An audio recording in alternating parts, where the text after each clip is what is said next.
जात धर्माचा शत्रू नव्हता तो, आधार दिले दुबळ्याला. त्रिवार असावा मुजरा आमचा गड किल्ल्यांच्या या श्रीमंताला.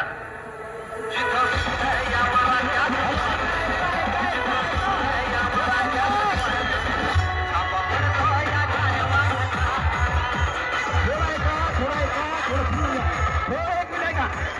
माझ्या माय बाप मराठ्यानो थोडा ऐका, एक मिनिट ऐका. माझी मुलगी जेलला होती, जीएनएम ऐकून घ्या. त्या मुलीला, माझ्या मुलीला, मराठा मुलगी होती, त्या मुलीला 4.5 लाख मी स्वतः भरलो. आणि माझी मुलाची क्लासमेट होती, त्या मुलीला 0 बजेट पण लागलं. ह्याच्यासाठी आरक्षण पाहिजे, एवढीच रीत आहे. हे नाचल्याने, हे गाण्याने काही होत नसते. ज्यावेळेस ऐकून घ्या थोडं, ज्या वेळेस आपल्याला अंतकरणामधून जे फायदा होतोय ते करा. आणि मनोज पाटलाचं फक्त ऐका, ऐकून घ्या थोडं प्लीज. दोनच गोष्टी बोलतो. मला वेदना घालण्यात ही सर्वसामान्य गरीब कुटुंबामधला नांदेड जिल्ह्यातला खंडार तालुक्यातला पाहिजे सावा माणूस हो. फक्त एवढंच आहे, माझ्या मुलीला जी वेदना घालण्यात इतर समाजाला घडले असतील ना धर्मामध्ये, फक्त माझ्या समाजा घडून एवढीच मी हे करलो. धन्यवाद. जय हिंद, जय महाराष्ट्र, जय छत्रपती. आपल्या अशा कित्येक मावळ्याच्या मनापासून या इच्छा आहेत की कित्येक जणांना मनापासून तळतळीने भाऊ बोलले जातात. या प्रत्येक मराठ्याची इच्छा आहे. या सरकारला वाटत होतं मुंबईत आल्यावर मराठी एका दिवसात वापस जातील. त्या सरकारला सांगायचे भले मराठी छावणी करून टाकली तुमची महानगर पाणी गंती, मेले तरी आटत नाही. मुंबईला छावणी करून टाकले. गाणे लावा.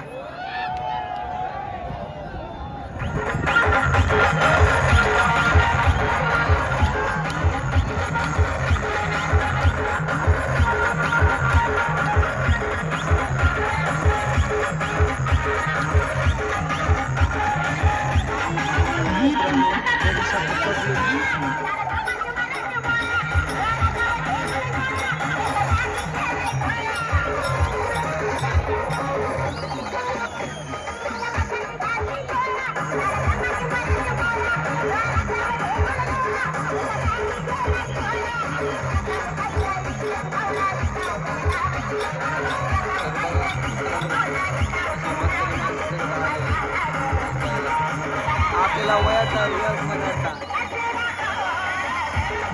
एवढं काय.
बघा भाव मित्रांनो.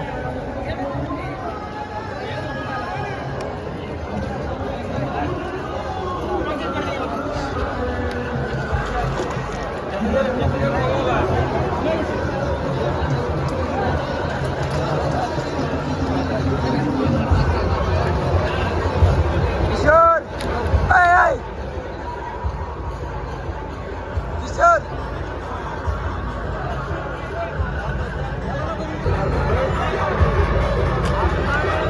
बघू शकता मित्रांनो.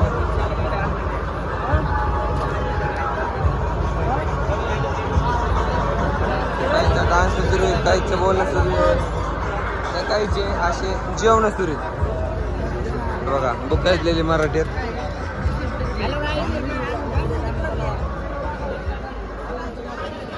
मुंबईकरांना खूप मदत केली आहे. सरकारला कळलं पाहिजे मुंबईची परिस्थिती बिघडण्याआधी त्यांना लक्ष द्यायला पाहिजे थोडं, नाही तर पुन्हा अशी वाट लागल.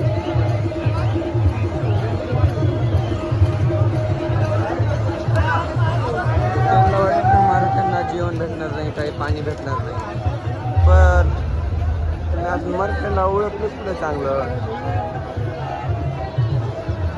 मराठ्यांना तुम्ही ओळखलंच नाही अजून.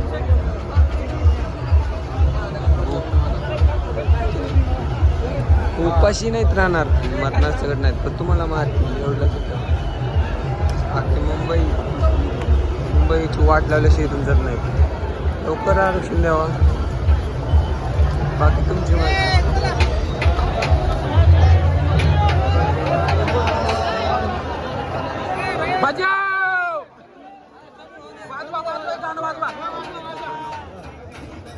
वाजवा